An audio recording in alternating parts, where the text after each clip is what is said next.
Assalamualaikum warahmatullahi wabarakatuh. Perkenalkan, nama saya Habibie Ma'ruf dengan NIM 24058161 dan saya merupakan salah satu mahasiswa dari Prodi Pendidikan Sosiologi. Nah, di video kali ini saya akan mempresentasikan tentang rangkuman materi pertemuan kedua, yaitu pada minggu ini.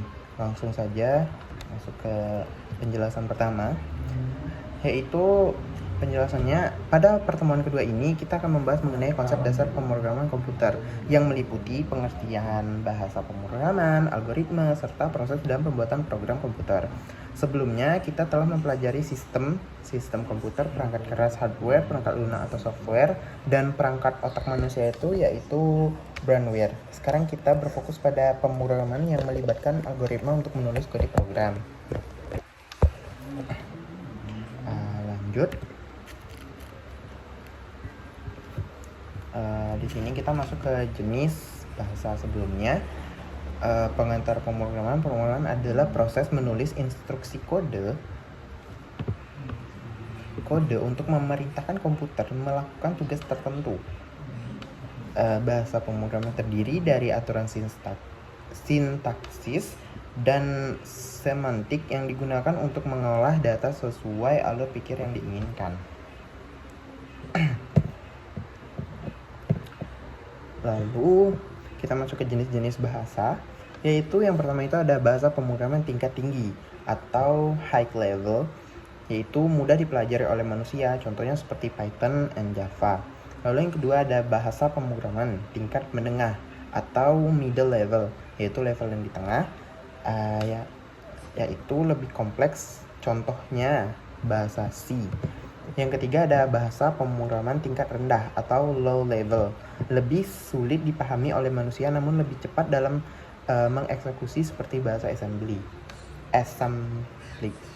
Oke, lanjut.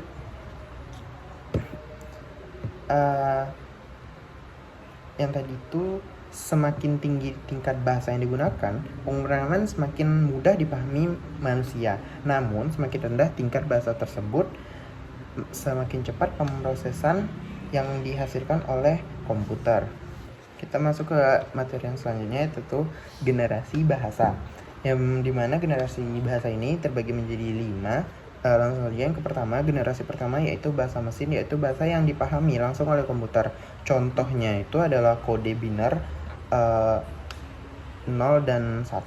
Generasi kedua yaitu bahasa assembly yang lebih mudah dipahami daripada bahasa mesin. Yang ketiga, generasi ketiga bahasa pemrograman tingkat tinggi yang lebih manusiawi seperti Fortran, C ataupun Python. Yang keempat, generasi keempat lebih berbasis pada Soul, lebih dekat dengan bahasa manusia.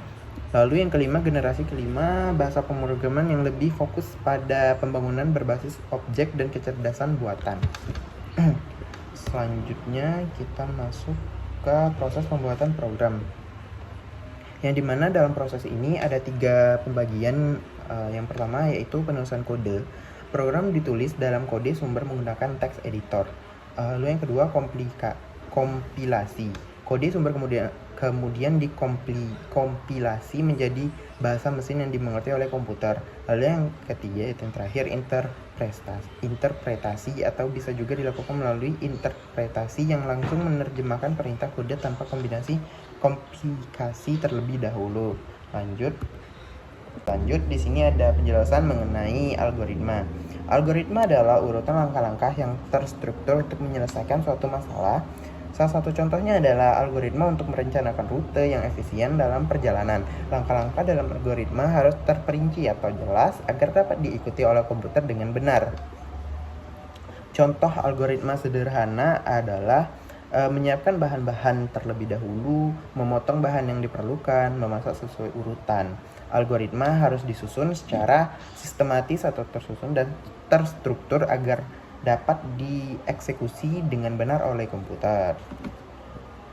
Lanjut, masih seputaran algoritma, yaitu pendekatan penulisan algoritma, yang dimana ada 3 pembagian penjelasan, yaitu yang pertama pseudocode, yaitu sudah chord atau deskripsi langkah-langkah secara rinci. Flowchart menggunakan diagram untuk menggambarkan alur algoritma. Lalu ada deskripsi tekstual, penjelasan langkah-langkah demi langkah dalam format teks. Lanjut. Ya, ada contoh algoritmanya. Yang pertama, minta input 2 bilangan, lalu yang kedua jumlahkan kedua bilangan, yang ketiga tampilkan hasilnya. Next. Penjelasan mengenai C++ dalam pemrograman. Untuk mengimplementasi pemrograman pada mata kuliah ini, kita akan menggunakan C++ yang merupakan bahasa pemrograman middle level, yaitu bahasa yang di tengah. C++ memiliki kelebihan dalam hal kecepatan eksekusi dalam pemahaman yang relatif mudah bagi manusia. Sekian dari saya. Jika ada kesalahan dalam berucap atau kata-kata, perilaku saya, tolong dimaafkan. Sekian dari saya. Terima kasih.